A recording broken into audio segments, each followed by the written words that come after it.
Here is some background from an article entitled The History of Charity Hospital Cemetery and Hurricane Katrina Memorial. To accommodate a need for burial space for the patients of Charity Hospital in New Orleans, the hospital secured two areas of land: Charity Hospital Cemetery No. 1 in 1847 and Charity Hospital Cemetery No. 2 in 1849.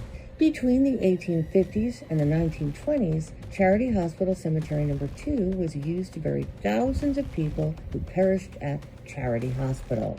And they call it a true potter's field. If a body was unclaimed, penniless, or potentially ridden with contagion, they came to Charity and were buried in unmarked graves. In years of plague, they would do mass pits for the victims.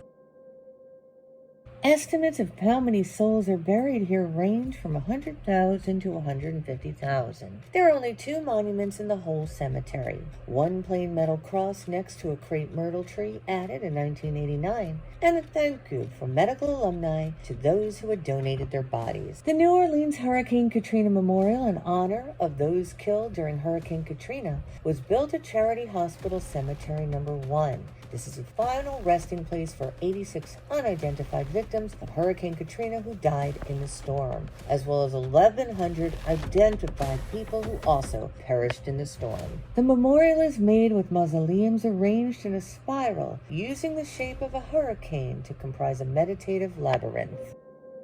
Here's a bit of ghost lore related to Charity Hospital Cemetery. A city planner had come up with a use for the cemetery since there's so much land there. The city wanted to turn the cemetery into a huge bus stop. Scientists and archaeologists started to work. Even though the people couldn't see inside the cemetery, there were reports of people seeing spirits of the disturbed dead. Shadowy shapes in hospital gowns, wandering out of the gates looking so realistic it was enough to make drivers slam on their brakes. At night, shouting and moaning could be heard in the graveyard. A local psychic held a seance outside the gates to try to get an idea of how the cemetery's occupants felt about the proposal. Unsurprisingly, the dead were not particularly thrilled. In fact, the dead were outright furious. They promised misery to anyone foolish enough to go forward with the plan. So the conversion of the cemetery to a bus stop was an idea that caused a lot of unrest, and numerous families of people that were buried there didn't want the site to be tampered with. In the end, the city had to drop the idea of reusing the cemetery as a bus stop.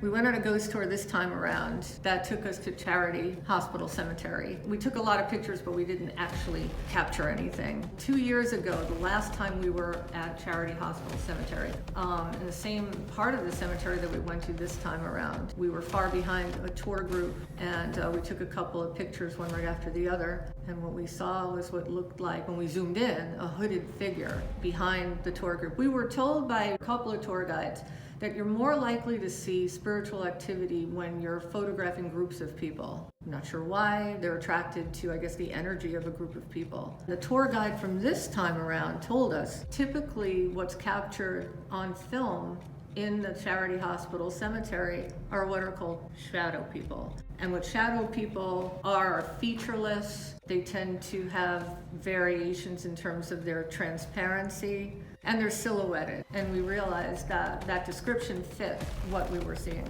And then we showed the tour guide this picture, and he immediately asked for us to text it to him so that he could have it in his archives. He was very fascinated with that. The other photo, the second of the two photos that we took 2 years ago, if you zoom in, you see part of the shadow person. You capture a little bit of that blue haze that makes up that image.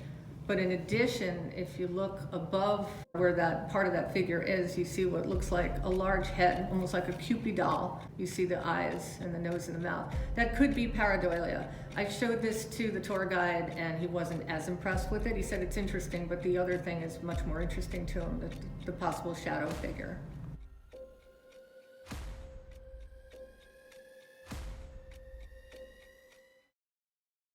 So we are in the Pontchartrain Hotel in New Orleans, and this is reputed to be one of the most haunted hotels in New Orleans.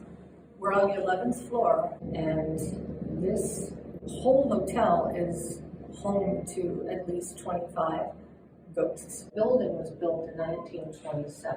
as a bunch of apartments. And on the 9th floor, there used to be an ice machine that people would go to, and they would claim to feel something touching their backs. And the ice machine, to the best of our knowledge, is no longer here. On the 11th floor, there were 2 sisters that owned the entire floor.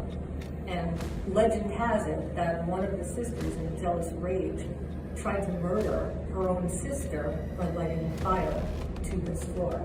And in doing that, she ended up killing people that lived below this floor, 10th floor. It was a husband and wife that died, they burned to death. The fire happened in 1929.